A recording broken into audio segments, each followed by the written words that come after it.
All right, here we go. Here we go. Back with another episode. You already know what the first topic of this episode is going to be. LaMelo Ball and Dejounte Murray are All-Stars. Yes, sir. Congratulations, fellas. Congratulations. Commissioner had to come in. Commissioner had to come in and make sure things got right. He made the right decision. Or did he? We can break that down. No, I think he made the right decision. Okay. Both sides? Both sides? Definitely for LaMelo. I love, Murray, but that's not. I mean, it's not. He's been great this year. Argument could be made for Brandon Ingram, of course, but Murray, I'm not mad at it. Not mad at it at all. But LaMelo I'm for happy. sure. LaMelo for sure.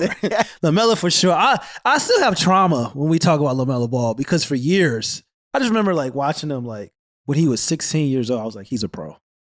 I was like, he's going to the league. Like real ones knew that he was going to the league, and just to see everything that happened with LeVar Ball situation, him taken out of school, going overseas, and this and that, and it was. I'm still old enough to remember casuals saying that LaMelo Ball was just an IG hooper, and now look at him.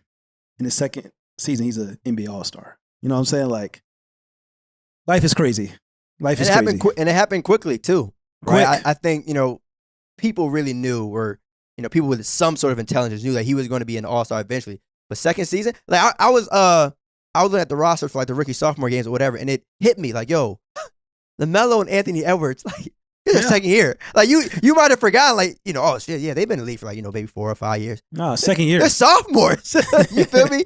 And so it's kind of crazy to think All-Star season is here.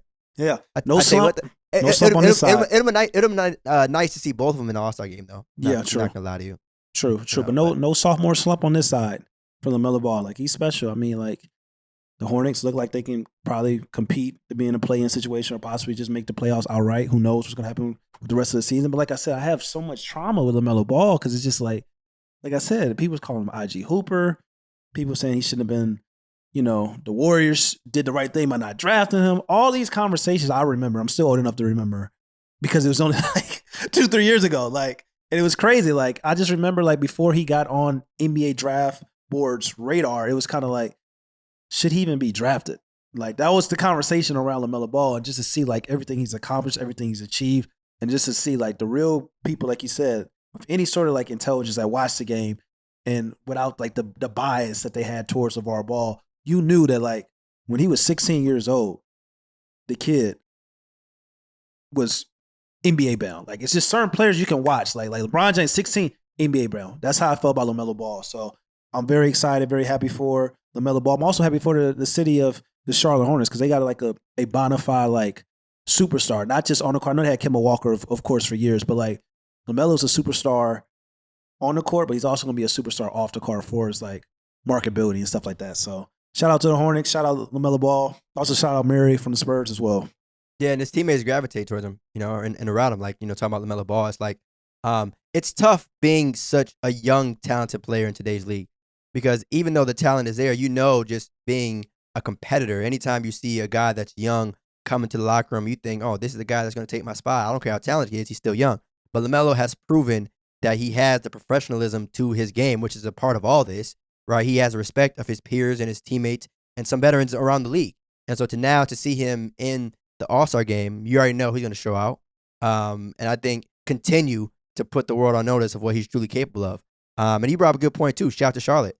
Anytime that you can make an All-Star game, it's obviously dope, but to do it in a city where the market isn't as great as, some of these other cities, it's just another testament as to how good you actually are. But I will say, Adam Silver definitely got this one right. He definitely got this one right. Yeah. I think there's a lot of people out there that might have felt Jared Allen, right? Because the East doesn't really have too many bigs. And I know we're going to have some Cavs talk at some point. A lot of people felt strongly about Jared Allen. But you go with LaMelo Ball, it's not a terrible pick, right? It's still LaMelo Ball. I think of only one player that I probably would say that you can make a legitimate argument that should have been over LaMelo Ball. That's probably Jaylen Brown. This is a guy that was All-Star last year. This is a guy that we talk about Jason Tatum, we talk about the Boston Celtics all the time, but it's a 1A, 1B thing with those two. As talented as both of them they are, it's just kind of Jaylen Brown really probably could have been an all-star. I know he's been hurt some this year, but like he really could have been an all-star this year as well, and could have probably got the edge over LaMelo Ball. But like you said, like I'm happy for LaMelo. Like, so at the end of the day, it's like it is what it is. Of course. It's definitely well deserved, especially too like as a replacement. And the reason why I say that is this is one of those situations where, you know, if you're young in the league, you get your foot in the door kind of thing, quote unquote. So like you're in the game, right? Years from now, we are not about to sit here and say he was an injured reserve or replacement. He was an all-star, right? There's no asterisk. If you're in the game, and who knows, if you mess around and get final or all-star game MVP, that'd be even crazier, you know? So just the idea of like seeing him there is definitely important. But yeah, shout out to JB too. Yeah. You know, I mean, the Celtics did get at least one guy in there who's now a starter. I don't want to jump into that just yet. But also, you know, talking about Dejounte, him being there, I'm happy for him. San Antonio got a player in the All-Star game. You know, and it's crazy too. That's another market where people obviously, you know, they have championships, but they're not considered one of the, I feel like, top league pass teams, if you will. Like that's not the team that everyone might tune into. But like it sucks because from an individual, you know, perspective and point of view, you know he's hooping, but people aren't going to really pay as much attention until you're on national television, or people aren't going to pay attention until you obviously start racking up some wins. But Dejounte is definitely like that, you know, and it's going to be dope to see him on one of the biggest stages.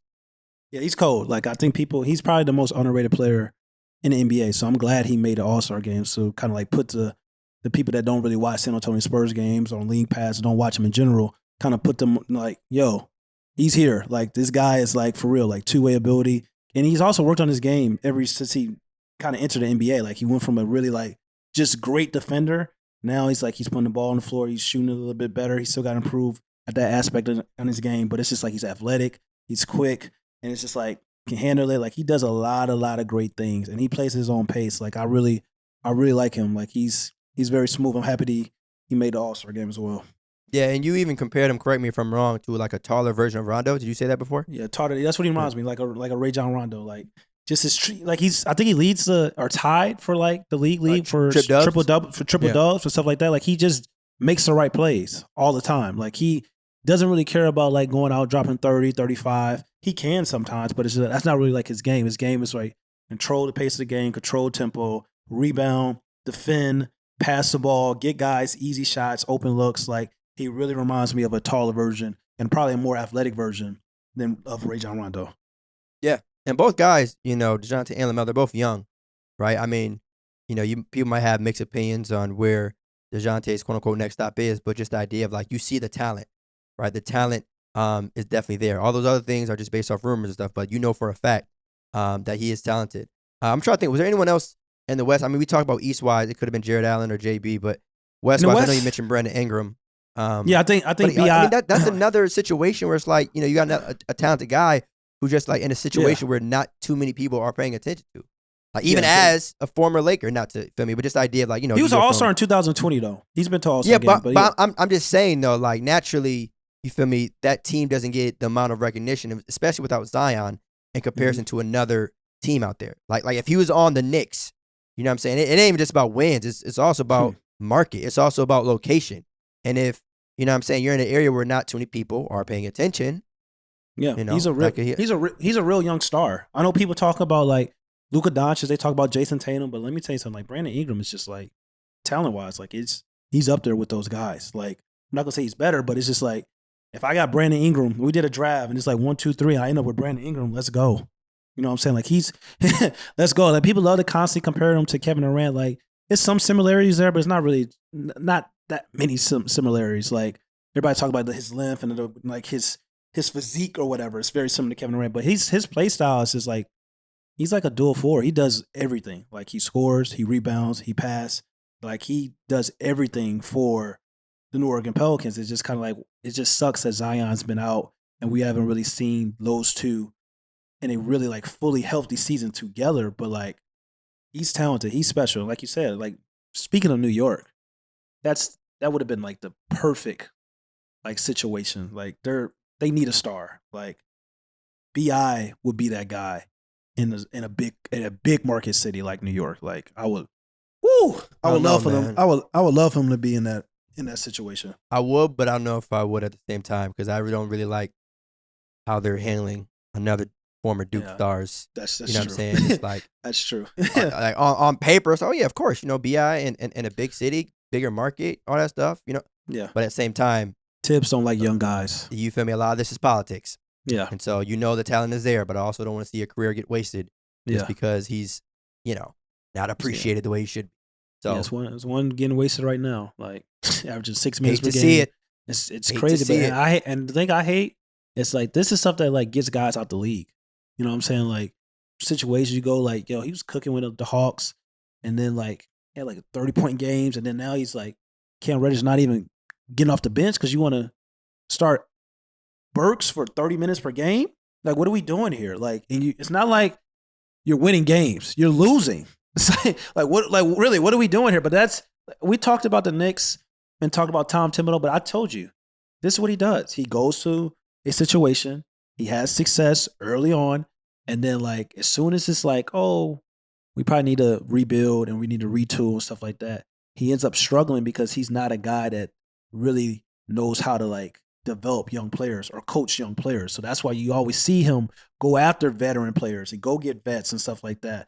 But it's just kind of like anytime it's a situation where Tom Thibodeau has to like develop young guys and play young guys, he's not really for it because he wants to win right now. And what we're seeing with the New York Knicks is just kind of like, you're just not really that good. So it's just like, why not give Cam Reddish a try? It's just like, because he's, from a talent perspective, you can make a legit argument that he's probably the most talented player on that roster from a talent perspective. So it's On the Knicks, on the Knicks, yeah, from a talent perspective. Yeah, I mean, you got Julius Randle, you got Kemba Walker, like RJ Barrett. Like, I don't think RJ has been playing well lately, but I don't think that RJ's a more talented than Cam Reddish. I don't even know if RJ is really better than Cam Reddish, but it's just kind of like we talk about politics in the NBA. It's just like those two go hand in hand when we talk about player success or lack thereof success. yeah, we know that. It's unfortunate because you never want to be that guy where people are like, damn, what happened to him? Like, like certain guys get off to a hot start in the beginning of their career, and then all of a sudden, like a year or 2 or 3 or 4 go by, it's like, well, shit, wasn't he just like averaging like 19 or something? He should have. Like, where is he at now? Like, he should have, you know what I'm saying? We should have been a Laker, man. Lakers should have fought harder to get him. He should have been a Laker. He would. Cam? No, yeah, Cam Reddish. He should have been a Laker. Mm-hmm. That's crazy because I tweeted this out today. He should have been a Laker. He should have been a Laker. Like the Lakers could have. They could have got Cam Reddish. He would have been a perfect fit. Perfect fit. I like Malik Monk though. In terms of, but Cam plays the 3 though. Like, well, yeah, but I'm saying though, in terms of like just having a young guy that can score the basketball and kind of hopefully Malik gets his bag and stuff. But no, I get it. I mean, hey, you know damn well I'm not about to like be mad at the Lakers getting Cam Reddish. Yeah, I'm just saying you had. Never. I'm not going to throw nobody on the bus or anything. But yeah, he should have been a Laker. He should have been a Laker. But yeah, so another All-Star game, I guess, addition or update. Your man's, Jason Tatum. Oh, you already mentioned. Yeah, of course. But him starting in the All-Star game, light. not just him making. All right, that's light. That's light. That's expected. We knew who was going to start. Before that, I knew once Kevin Durant was going to be out. All right, Jason Tatum. Other than Kevin Durant, the second best shot creator in the Eastern Conference is Jason Tatum. Like it's light. It's light. Like we talk about Jason Tatum so much. It's light. It's like we knew who was going to be the starter. Like he's that guy. He's that dude. Like we already know. It's like when we talk about Luka Doncic, we know. You know what I'm saying? Like if LeBron can't start, let's say LeBron gets hurt or whatever and got to, not start the All-Star, knock on wood, of course. We're not wishing nobody for injuries or anything, but it's going to be Luka. You know what I'm saying? Like, it's certain, we know. Like, it's not like a surprise or anything. Tough. Okay. My fault. Yeah. let me take a step back. Man, so I know. Hey, all right. It's like, okay. It's like, hey, you know what, man? So I definitely hope he shows out, though, because the way you chat and you make, okay, I want at least, what are we saying here? Over or under? Damn, I don't want to do a sports band episode right now, but over or under 18 for him in an All-Star game. Over or under? Probably under because guys, he's probably not gonna play. Yeah, probably under. Probably say under. He's I'll say under for a starting. lot. He I'll probably say, is I'll probably say starting. under for a lot of guys. I mean, they just need some bigs. I mean, I know it's All-Star game, but like, Yeah. actually, no, they don't. Never mind. Yeah. I was gonna say what if I was running the All-Star game, it would damn sure not be no bigs. Like, other than well, Jokic, it'll be limited. Yeah, it'll be limited. It'll be limited. Other than Jokic and Joel, We be shit. having a bunch of ones playing the 4. We got Yeah, and also Job shit, playing I power take that forward. back. We talk about Murray. I love Murray. Murray, I'm glad he made it to All-Star game, but Oh, Dejounte. Okay. Dejounte, yeah, but I forgot. Yeah, it's a couple. And I said Brandon Ingram. Anthony Davis should have been an All-Star. I'm tripping. Like, Anthony Davis should have been an All-Star. Like, especially what we're seeing, like, right now, what he's doing in his return, healthy, reminding everybody in the NBA, like, when he's healthy, he is the best big in the NBA, in my opinion, when he's healthy. So I could have, yeah, AD should have been the replacement. Okay, well, cool. But I'm saying, the reason why is because of injuries and just overall, like, games. But I don't think that was based off someone saying these other guys are better than Anthony Davis.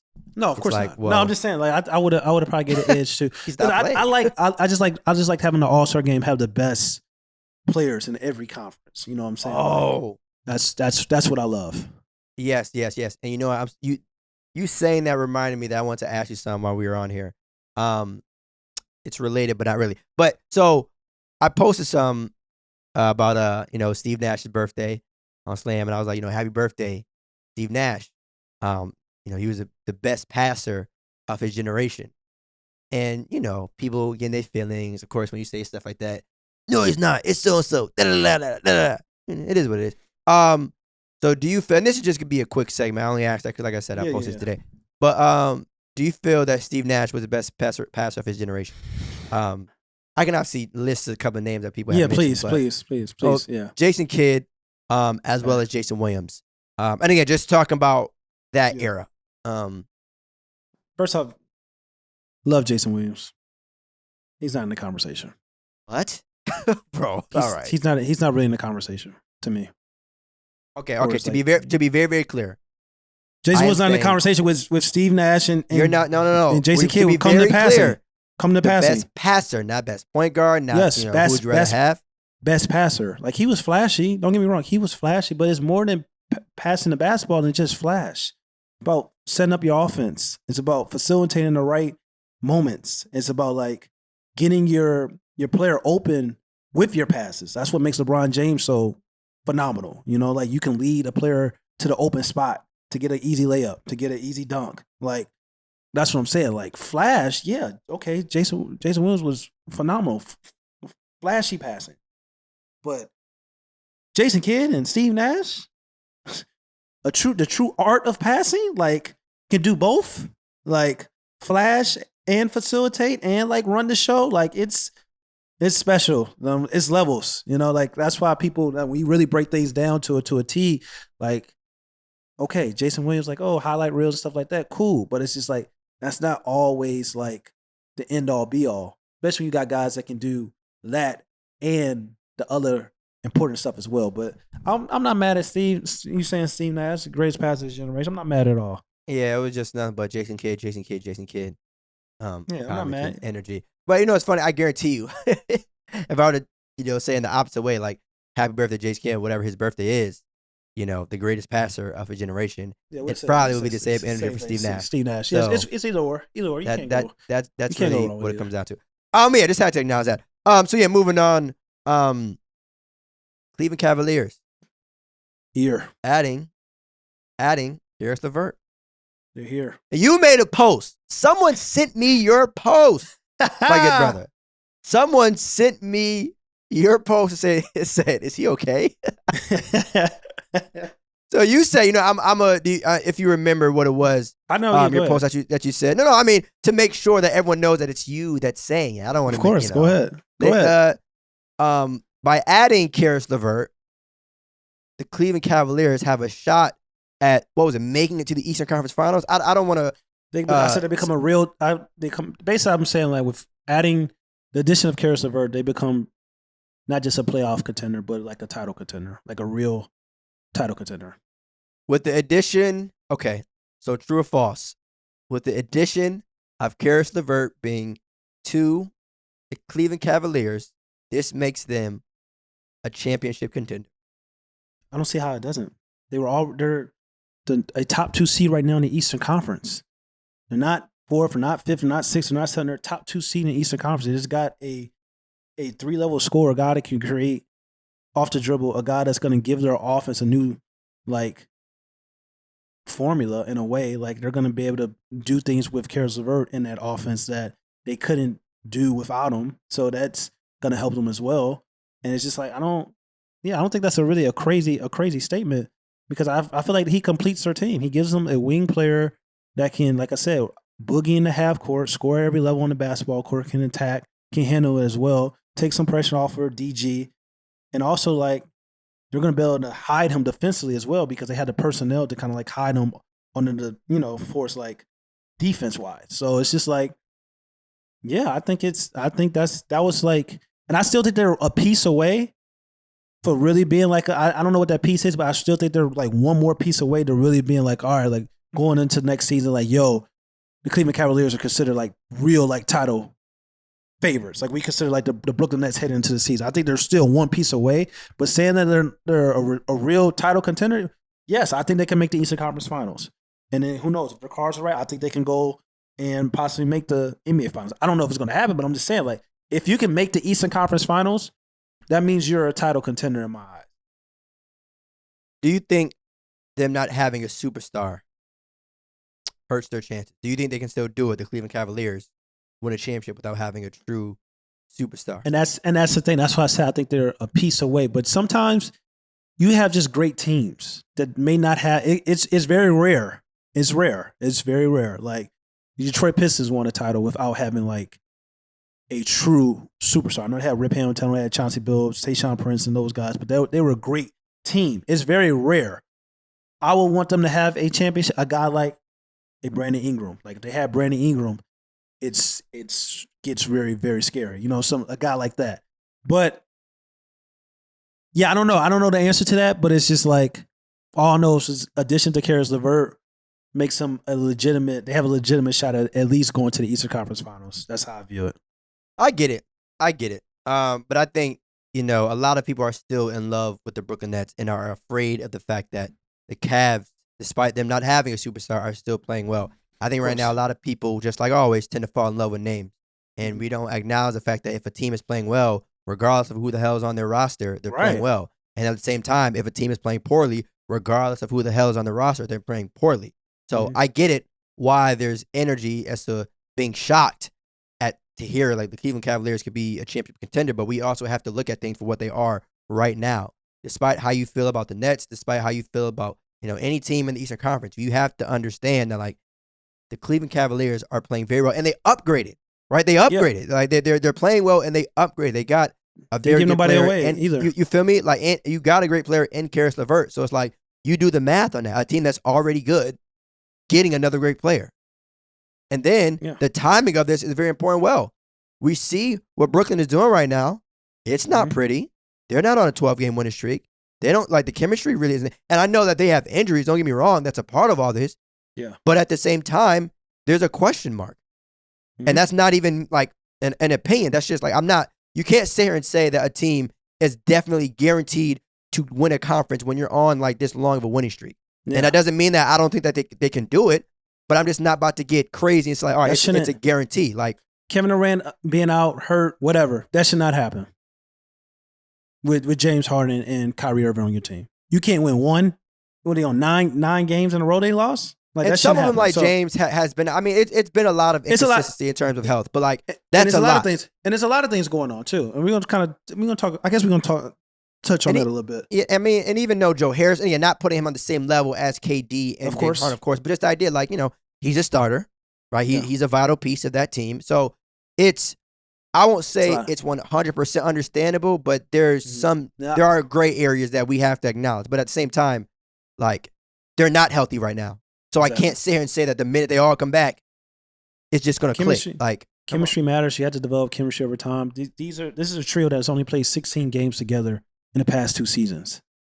Like, let's talk about it. Like, that's what I'm saying. Like, people people fall in love with like the names and stuff like that. But at the end of the day, like, how are you going to work as a team? And I will say this: the Brooklyn Nets, when they all have played together, they look phenomenal. But they haven't played together. You know what I'm saying? They combined James Harden, Kyrie Irving, Kevin Durant. They only played 16 games, but and one of those 16 games they combined for 102 points. That trio. So it's serious when they write. It's very scary, but availability is the best ability. Like, if you're not available, like, what can we say? It's like, and I know, like, the Cleveland Cavaliers, all I'm saying is, like, yo, like, they're top 2 seed right now. They can go to the Eastern Conference Finals. The Atlanta Hawks went to the Eastern Conference Finals last year. You know what I'm saying? Like, and they wasn't even, like, a top 2 seed like the Cleveland Cavaliers. They were, like, the 5th seed. You know what I'm saying? So, crazy things have happened. Not saying the Atlanta Hawks. I still love the Atlanta Hawks on the roster. They had a lot of injuries and stuff like that. But it's just like, I don't understand. People got to see it to believe it in the playoffs when it matters the most. I feel the same way. But I would be like kidding myself if I look at the Cleveland Cavaliers and the Memphis Grizzlies and be like, yo, they're not real like threats because of like what I think is going to happen. Thinking and what it's like expectation and reality is 2 different things. The reality of the situation right now is like the Memphis Grizzlies are a top 2 to 3 seed right now in the West. The Cleveland Cavaliers are a top 2 seed right now in the East. Does that mean that they're going to go to the NBA Finals?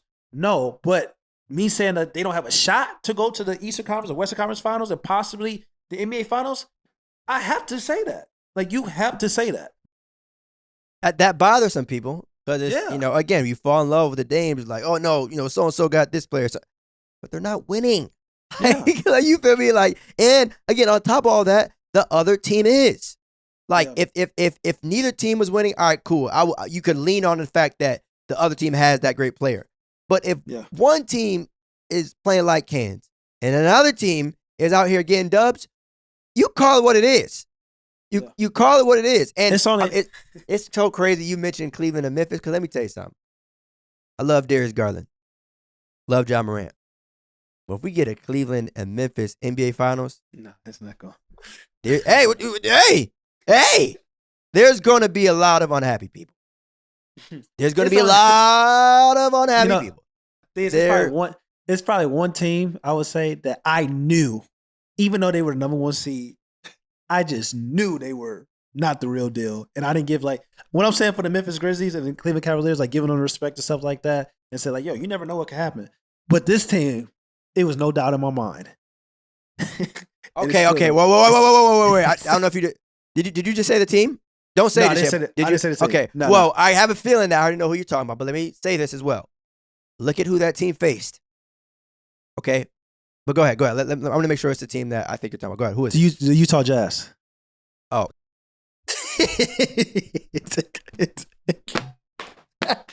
Bro, we will never be allowed to do Utah a Jazz live recording in Salt Lake City, bro. The Utah Jazz. I just knew. Man. It was just something about I just knew, like, you know what I'm saying? Jazz fans, I respect you guys. Well, I just I knew, mean, it's like, that's probably the only team that I ever felt that way. Like, I was very confident, like, yo, 99.9%, like, yeah, I knew they were a fluke. Like, that's so tough. I was talking about the Atlanta Hawks when they were about to when they when they were playing the when they had that, you know, like what, 4 All-Stars or some shit, and then they had to play LeBron. That's why I said, all right, look at who they had to play against. You know, you know. Yeah, of course, them two. But them two, them two. I knew I was 99.9%, but them and the Jazz, that Hawks team with Al Horford, Joe Johnson, and the crew, yeah. But the Utah Jazz, I was just like, yeah, they're not. And everybody was telling me like, yo, like, no, they're serious, like this and that. Like, I was like, oh, okay, well, you'll see, because I always have my like doubts on certain things. But it's crazy because like you look at the situation with the Memphis Grizzlies, and you look at like the Cleveland Cavaliers, they have a really like great team. That's why, like, you know, I was like, all right, they have a great team, but they didn't have a superstar. The Memphis Grizzlies have a great team, and they have a young star in Ja Morant. The Utah Jazz, they had like Donovan Mitchell, a young star, and Rudy Gobert, some people consider a star, so they had 2 stars. So that makes it even worse that they were like, you know what I'm saying? Like, they couldn't even do it. Like, at least like, if you look at the Cleveland Cavaliers, it's like, all right, get knocked out in the first round, like you was in top 2 seed all year, number 1 seed, and losing the second round. Okay, cool. You know, you ain't really haven't got a star.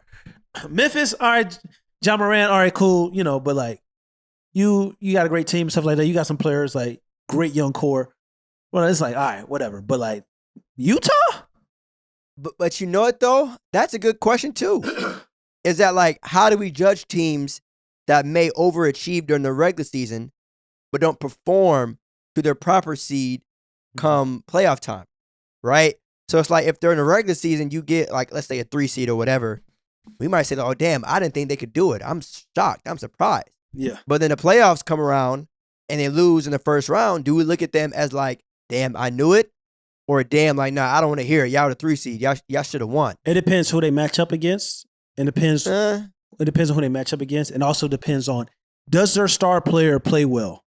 Because I can point to a situation where if Memphis, if they overachieve and stuff like that, and Ja plays well, it's like, all right, cool, whatever. They lost.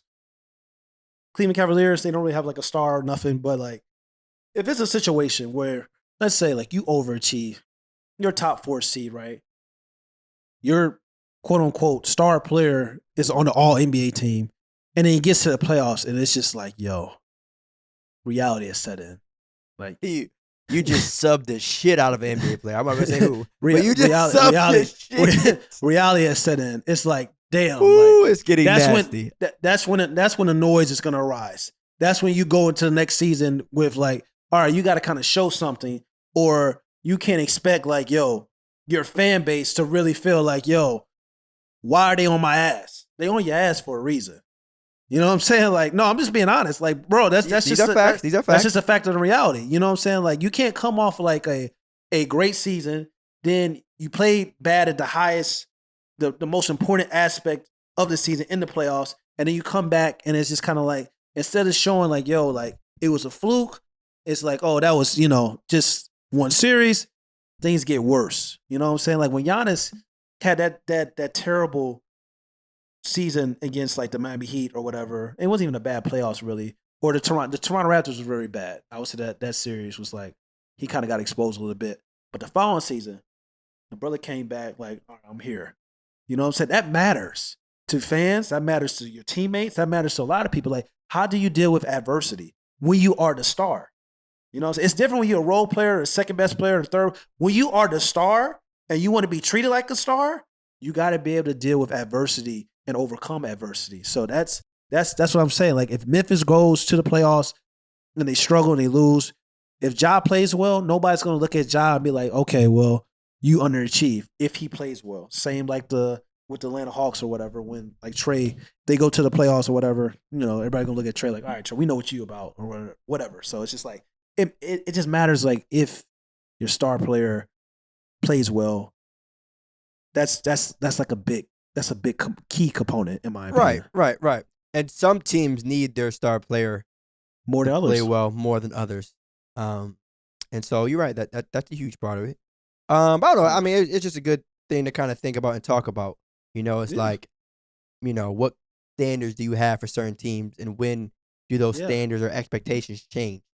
I know people would have killed Trey if he would have played bad. If he would have played bad in the playoffs last year, they would have killed him.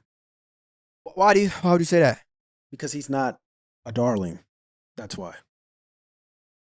Not a media darling. Like certain stars get like, excuses and stuff like that, but it just matters if you gotta play well at the highest stakes. But like certain players, if they don't play well at the highest stakes, they getting killed more than others. I'm just gonna leave it at that. I'm with it. I agree. I mean, I think honestly, I think some players should probably embrace being a villain. Of course. I would. Yeah. You want to cap or no cap? It's crazy. When the NBA trade deadline? How I do it? Damn, that's heavy.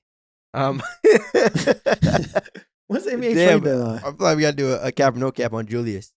When is the NBA trade? Isn't it this week? Yeah, because a couple days was like a week. Damn, what are you saying? You saying someone gonna get traded? We should talk about the players that's. No, I'm not gonna do that. I'm not gonna do that. Talk about players that need a new situation. I love the wording. That needs a new situation. That needs a new situation. That need to get the hell out. There you go. There you go. That's what situation for good or bad. Yeah, trade deadline is Thursday actually. We may have to get this out real quick. So yeah, I mean this could wait. What you say? We may have to get this out real quick. Like What this convo? players that need a new situation. All right. Because they could be possibly moved, but they could also need a new situation. Like, all right. I mean, if you got one off the top of your head, let it fly. I'm not. I mean, you just mentioned one. Who? You could do a cap or no cap. Second, Julius? Julius Randle. Cap or no cap? Should Julius request a trade? Is pretty heavy. I'm not going to do that.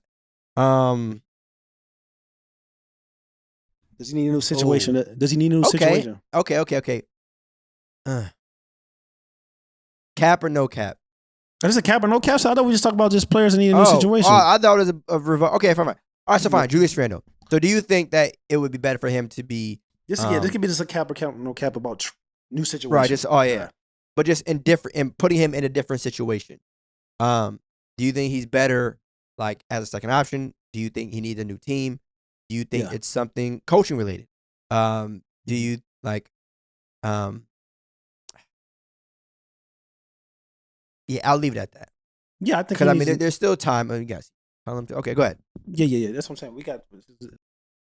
We can run through a list real quick. We can run through a list. Julius Randle, does he need a new situation? Yes, he needs a new situation. He's not a number one guy on a championship caliber team. He's probably not a number one guy on just a playoff contending team. He's probably better off being a second or third option on both those teams where it's like a playoff contender, maybe even a championship contender. Third option probably on a championship contender, maybe second option on a playoff contender. I think he needs a new situation. I think the New York Knicks want him to have a new situation, the fans at least. So, yeah, I think he needs a new situation. It's been ugly in New York this year. It's not Kemba's fault, so that makes me happy. Yeah. Here's another one. Does Kemba Walker need a new situation? Yes. I would say yes, just because I want him to win a championship, and I don't really see that happening with the current team that he's on. We see guys on that roster that get turned out to be scapegoat. It actually kind of sucks now that you think about it. From Julius, Kemba, to now seeing Cam Reddish not play that much, and it's like, it's crazy the roller coaster ride that Knicks fans have been on.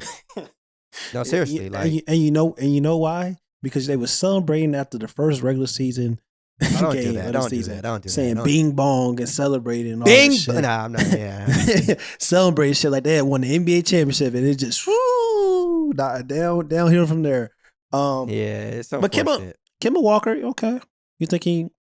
Let me ask you this though. Do you think Kemba Walker will ever be a? Do I think that he'll return back to Charlotte, Kemba? Is that what you're about to ask? No. Do you think he's going to return back to being a legitimate, like, starting caliber point guard in this league without question? So, the question that I just asked, do I think he's going to return back to Charlotte, Kemba? No, because it's different. Charlotte Kemba, he was a legitimate star. I'm just talking about starting caliber point guard. You talking about, like, will he return as a star? That's two different things. Being a starting caliber point guard and being a star is two totally different things, and you know that. So you're asking me if I think he's going to return to a star, you said? A starting, like, just a starting. Okay, so yeah. All right. So is he going to be like a Malcolm Brogdon, pretty much? I don't know if that's an insult but I think, put like this. I think, he already is, because there's not 30 NBA point guards that are better than Kemba Walker. Okay, right? Whether you think that his game has declined or, he's not the same as what he used to, cool. You're not about to sit here and tell me that there are 30 NBA point guards that are better than that man. That's just not realistic or the truth. But I think, put like this, I think he can be the missing piece to a championship run for a team, I'll say. I still starting or off the bench? Starting. Yes, starting. Okay. Everything that I mentioned, like, I don't think Kemba Walker should be coming off the bench, especially considering, like I said, there's not 30 NBA point guards that are better than him. Mm-hmm. I think, obviously, it all depends on who's in front of him. Right? Like, I'm not going to act blind to that there are some guards that are handling their business, but I'm also not going to sit and act like Kemba should be treated as someone who's like, oh, yeah, he'd be a nice addition. He'd be a nice role player. Like, he's still, and if given the right situation, I still think that he can provide quality minutes and points and time for a team. Now, again, it all depends on what that team is, but as of right now, hate to say it, but I don't think it's the New York Knicks. But It's The all only reason good, I though. asked, the only reason I asked you that because people are talking about like he's washed and stuff like that. I hate when people start getting. Yeah, we that, use that word "wash" very, that- very just yeah, very loosely.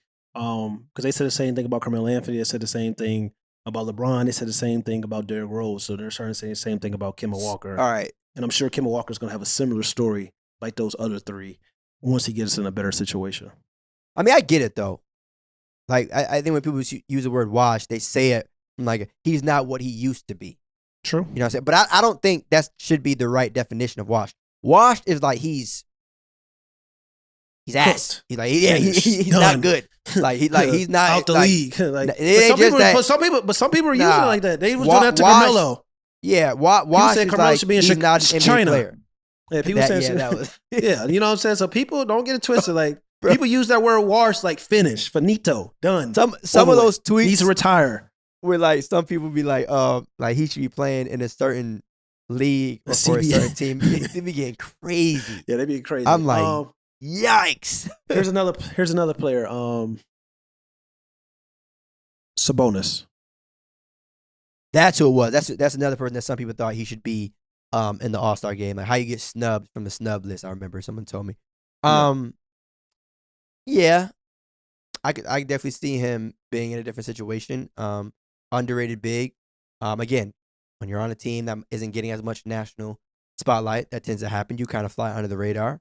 Mm-hmm. And what team though? Yeah, that's someone mentioned to me Portland. Yeah, I wouldn't mind the Celtics either. The Celtics? I wouldn't mind the Celtics. I think they're missing a. But it's so tough because you think about you think about the team where these players can go, but then it's like, all right, well, you realize it's not going to be the same team. They're going to have to give somebody up. Yeah. Unless you enter in a situation where a team is just bored one day and just say, you know what, take them. Who you want? Like, it doesn't matter. Like, yeah. Okay. Hey. So who else? Let's see. We said Julius Randle, Kemba Walker, Sabonis, De'Aaron Fox. De'Aaron Fox, if you're listening to this message, I'm rooting for you. I was getting ready to say, I hope you know what I'm saying, are able to be, on a different team, but I'm rooting for you. I don't think that's going to happen. I think Sacramento loves him too much, which I get. I mean, does he love Sacramento? Of all the history or lack of that Sacramento has had as of late, the one thing that they might feel happy about is knowing that they still have De'Aaron Fox on their team. So in their mind, they're probably like, it's crazy though, and I would believe that if they would have shown that, because it's hard for me to believe that when then you go to and draft 2 drafts in a row, you draft a guard. You know what I'm saying? That doesn't make sense. You start thinking about stuff as a player. Like, I'm supposed to be this franchise caliber guard, franchise caliber player, the guy that's building a team around. In the next 2 drafts, you go out and draft a guard. So you start thinking about that stuff, though. But know what, though? Incompetent organizations. Okay, so that's another thing, too. So when you start to think about that as a player, are you saying, like, you feel some type of way because, like, damn, are they trying to replace me? Or are you saying you start thinking because, like, you want them to build around you and you want to get other players? Yeah, you want to get other players. It don't make no sense. Like, even this situation, I'm about to name another player. It's crazy. We going down a list of, like, he's not playing right now, but Caris LeVert just came over. DG's been playing well. Colin Sexton. Like, I don't think he's there anymore. Like, I don't see what do you that mean work. He's not there? Like, I mean, like, I think he needs a new situation. Nah. It would not shock. I'm almost like 80% sure that Colin Sexton will not be a Cleveland Cavalier starting the next regular season. I'm really that sure, bro. Because they're not going to pay. They got to pay Caris LeVert. They're not going to pay him and Colin Sexton, bro. Like, Caris LeVert came over for a reason. DG's the point guard for a reason. Like, I really don't see it. That's what I'm saying. Like, that's what I said. Colin Sexton, one of these guys. We're asking these questions like he may need a new situation. They can play together, though, all 3 of them. DG, Colin, and Caris. Yes, and yeah. I mean, you make it work. I mean, it sucks, though, because obviously, like, you root for the Cavs, underdog story and all that. But in Colin's point of view, it's like, obviously, I know he wished he could be a part of that, but I just don't want the winning to allow people to forget that what he was doing when he was healthy, That like he would play like this, even though he's not playing, he's still a part of the overall development of that franchise. Of course. You know what I'm but saying? the only thing people are going to say is they weren't winning while he had the keys to the engine. Of course. They started winning when they gave the keys to the engine to DG. True point guard, scoring and passing. Colin Sexton's a combo guard. So it's just kind of like I said, questions are getting asked right now. And then those questions are going to have to be addressed. Like in this offseason, are we going to sign him to an extension? Or are we going to try to trade him? And it wouldn't shock me if they try to trade Colin Sexton. And that's probably the move that's going to get them that missing piece that I'm talking about. Because Colin Sexton is a phenomenal player. I think people need to understand, like, yo, he's a phenomenal player. And he does a lot of things that are very, very good on the basketball court. Maybe not great, but like he's a starting caliber guard in this league. So we'll see. It's interesting. CJ McCollum. Yes. You know, if they trade him, I mean, that's one would be a finally kind of situation. But if they trade him, I think that is the exclamation point or period as terms of what they should do with Dame. But to answer your question, does he know that? CJ or Dame? Dame. I'm saying, like, if you trade CJ, it's obvious now more than ever. You're gonna trade the one guy that is clearly talented. You know, we kind of know what they did in the offseason. Yeah. And so now you have the other guy that can give They gave up Norman Powell. They gave up Robert Covington. Gave up Norman Powell. We didn't even talk about that, but just know the Clippers are going to be serious next year. But let's not get started on that. CJ McCollum, is he? What do you think about that situation? I don't think they'll trade. You know, let me check my notifications first before I even say this shit. All right, I don't think they'll trade. I mean, hey, you know how trade deadlines work. I'll say this shit. So and so's not going to trade it. 2 minutes later, I get a tweet. Yeah. Portland's guard, CJ McCollum. Man, I mean, I don't think they will. Simons is here. Yeah, and this is a situation. I think we talked about it before, that trade between them and Philly. Like guys like Tyrese Maxey and Simons on Portland. It's like, yo, you know that certain guys are talented, but also you can see the potential. Yeah, in some of the guys, I hate to use this word, but like these organizations, these franchises might be looking to replace you. Yeah. They're not going to say it out loud. They're going to sit here and say, well, I love so-and-so. He's our guy. Bullshit. Remember when people were talking about that whole, like, CJ McCollum to the Sixers? And I came out and I was like, yeah. I said, Tyrese Maxey is here. Like, why you trade CJ McCollum for what? And now you look at the Blazers, they looking like, Simons is here. CJ, big contract. Everyone's getting spooky, man. Been hurt. Like DJ's my guy too, man. You know, I had him high in my isolations, man. Top 5 skill player in the NBA. Like he's cold, bro. But it's just like it's a business. Like, and that's why I hope if they do trade CJ McCollum, Dame wakes the hell up and realize, like, yo, I told you already. Like the rebuild is in full effect. I said that before Norman Powell and Robert Covington got traded.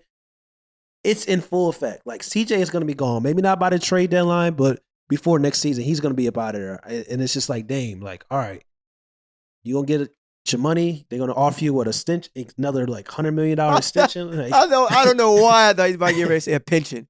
I don't know why. I just about to say pension. They need to offer him some stock in that damn company. The way he wasted his time there. Oh, man. He's going to be a lifetime employee. For real, like I don't know, but I think CJ is probably going to be gone, maybe by the deadline, but definitely by the next year. We'll see.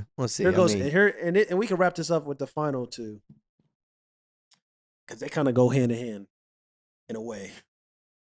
Ben Simmons and James Harden. And you know what? It's crazy because I remember on that we had a podcast and I was telling you about James Harden. I was like, this Philly is serious. And I was telling you, it's like, I don't know, blah, blah. But it's looking like, you know. All right. It could be a little bit of a pump. That was a little bit of a pump. Neither one of them are going to get traded by the deadline.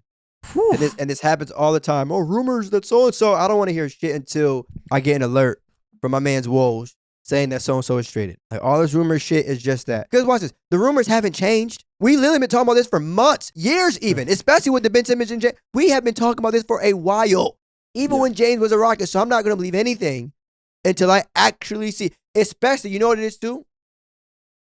The biggest reason why I don't think there's going to be a trade, and you know it's funny, with the way we record our episodes, literally the minute we hit stop on this recording, 20 minutes later, get an alert, and then we post this episode tomorrow, I'm going to look crazy. But I don't care. I'll take that sacrifice. The reason why I don't think James Harden will get traded for Ben Simmons or whatnot is because in the Nets' minds, right, we still have not seen how all of this can work with their big three, right? You mentioned them not playing limited amount of games and stuff like that, and when they play well, they get active, right? Now, it'll be one thing if we saw them play together for a bunch of games and did not work out. Then it's like, oh, yeah, we might have to do some things, but we still don't know. But it's crazy because things is not always about what you can do on the court together. Sometimes it's just like people just don't like playing with each other. And it's like in a comfort situation. And people have been attacking James Harden. And let me come to James Harden's defense. Because he got sold a dream with the Brooklyn Nets. And the Brooklyn Nets really haven't cashed out on that dream that they sold him. Regardless of the situation of injuries and COVID and stuff like that. But James Harden did not come to the Brooklyn Nets to be a Houston version of James Harden. And that's exactly what he's been kind of like had the task to do. It's been James Harden out of the trio that's been the most healthiest. It's been James Harden that's been available playing on back-to-back. And you got players that, regardless of how you feel about the Kyrie situation or not, like one guy is playing all the time, another guy is not playing all the time. So it's just kind of like, it's things in the locker room and things, and we talk about chemistry and the way people start feelings. Like feelings matter. Like contrary to popular belief, like these guys are humans. Like they feel certain things. So it's just like, it ain't contrary to popular belief. We talking about three of the guys in the league who people know that get a lot of attention and scrutiny. Egos and stuff like that. And stuff. It happens. So that's what I'm saying. Like to sit up and say like, oh, like James doesn't have a reason for maybe like, you know what, like I don't know what I want to do. Like I don't know if I want to stay because it's just like he hasn't been put in the best situation of what he was promised. And then the Nets organization as well, I'm gonna let you go. The Nets organization was responsible because like they kind of messed up the whole situation with the Kyrie Irving situation. If it was all about like this power structure or power struggle, it's just like they could have been just like paid the fines or whatever, or let Kyrie play part-time and even let Kyrie play at home and pay the fines and stuff like that. Like, and this situation probably wouldn't even have been happening because like now you got a guy that's playing part-time, Kevin Durant's out, you got James Harden who's feeling like, yo, I'm doing what I did in Houston. It's a problem. And it's just like, it's all these things that is just like, yo, what the hell is going on? But it's like the focus and attention has been on James Harden. And I'm just kind of like confused because like he the only guy that's the past 2 years has been available most of the time out of the big three. So it's very confusing to me. But even in that, it's still unclear. And the reason why I said, like I said, it would be one thing if it wasn't working.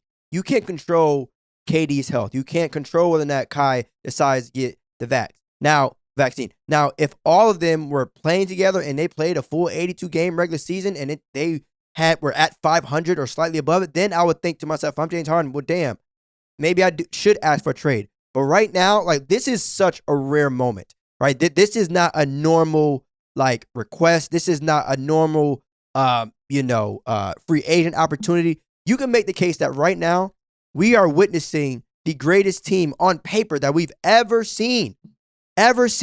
You got three guys say big three, or big most three. most talented big three ever. Most talented big three, greatest big three ever that we've ever seen. And so to toss all that up for something that you might feel is a better situation, are you sure?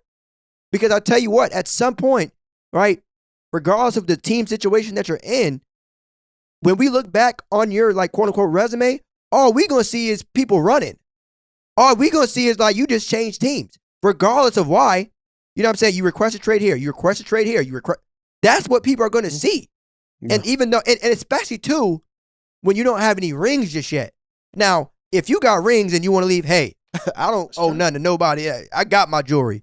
But if you know what I'm saying? If you ring chasing like, or, switching teams in your prime, we're not talking like he ain't been in the league for 15, 16 years But now. That's another thing. Like, it's just like a sense of urgency to James. There's not been a sense of urgency to everybody else around him in the Brooklyn Nets, it seems like. James Harden came to the Brooklyn Nets because he wants to win a ring and he wants to to do it right now. James Harden knows like his NBA life is not going to be forever. He knows that. That's the reason why he wanted to go to the Brooklyn Nets. So that's another reason why he's probably feeling like, yo, I'm playing hurt. I'm playing back to back. And you got guys that's healthy that's not playing. We missing Kevin Durant. We got an organization that's not doing right by Kyrie because they have a power struggle. It's a lot of things that's going on with this whole situation with the Brooklyn Nets, and it can make you feel like, you know what?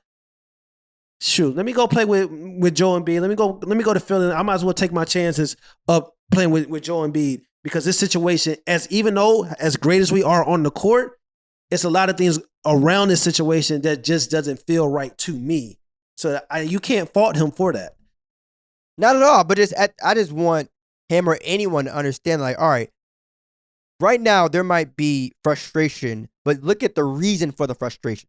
Kevin Durant is injured, right? Kyrie, with the whole vaccination situation, what do you think is about to be different if you go to Philly? Let's say, again, heaven forbid, knock on wood, Joel Embiid gets injured, right? And he misses half the season. Are you going to leave again? Are you going to leave again? It's like I said, I get it from like, all right, hey, I'm just trying to win wherever I got to go. But at the same time, understand why it's like that. You're not in a situation where the team is playing bad or your coach is straight up trash, okay? It's just sometimes you got bad luck. And that just happens. But don't go out and blame it on someone else when sometimes the world just happens to give you a poor deck of cards. Kevin Durant is injured, right? He's not playing poorly. He's not shooting terrible from the field. He's just injured. That happens. Steve Nash, I don't think he's the worst coach in the NBA. We've seen worse. There are worse coaches than Steve Nash in the NBA. Let me make that very clear. All right, so GMs, we have seen GMs that have done nothing in this league. Ones that are still GMs. And so I get it. You might want to be frustrated at everybody else, but this is one of those situations where the grass isn't always greener on the other side. Of course. And even though you should always take advantage of your situation and just be like, hey, I'm on the run. I'm still James Harden, so I can go wherever I want. He may feel like the grass is greener wherever he's at. He may feel like the grass is greener wherever he's at. Why? Does he? All right, I'm just saying he may feel like the grass is greener wherever he's at. We can edit that because I was getting ready to say, he may feel like the grass is greener wherever he's at. Why? Why? What do you mean why? He's James Harden.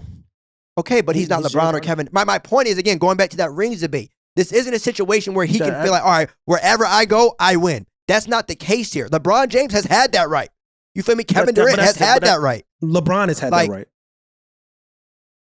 Yeah, okay. Yeah. I'm just being honest. People going to say LeBron has had that right. Okay. And that's a real situation. Either way, though, the idea of like, all right, if I don't like where I'm at, I'm going to leave and I'm going to win. That's nothing too, right? Knowing that you're definitely going to win somewhere else, right? By LeBron leaving Miami, you know, he could probably say in his heart, like, you know what? Love Miami. You feel me? But they probably not going to beat me in the playoffs. James Harden leaving the Brooklyn Nets, let me tell you something. That you might lose to the team that you requested a trade from. You know how crazy that would look? That would look crazy.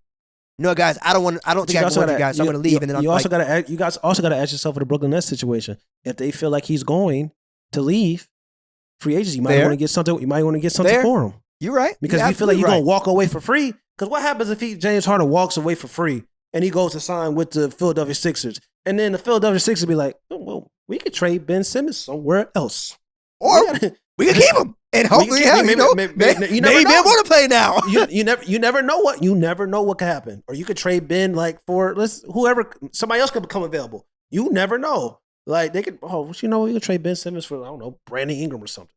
Who knows? Like you never know. So that's what I'm saying. Right. It's when you have so much like negative energy going around an organization, it's just kind of like you got to start thinking about a lot of things. That's why it gets scary. That's why the deadline is always exciting, always fun. But I can't even say it's like, okay, it's a negative situation because they're losing, duh. But I wouldn't say to go as far like it's a toxic situation. Like they're just losing. Yeah, right. True. It's like me personally, I haven't heard losing rumors. Losing creates toxic.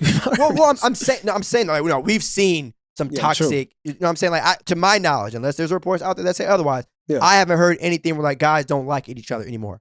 Right? I haven't heard anything where like there's beef among a certain player and the coaching staff. That is toxic. That is something that could ruin a franchise for years.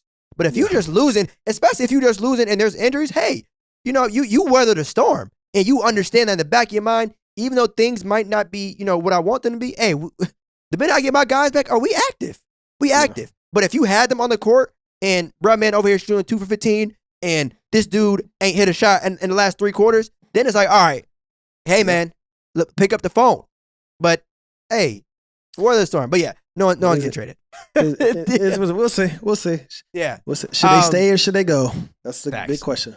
We'll see. Facts. But yeah, a couple housekeeping items before we slide. Definitely, 5-star rating on all podcasts. You already know the vibes. Like, comment, share, subscribe. Vibes. On all video and all YouTube videos. Much appreciated, y'all. And we gone. We're gonna see you next episode. Peace. It's your boy, Ahmad K. Smith, also known as AK. Make sure you guys go follow No Pump Fakes wherever you get your podcasts.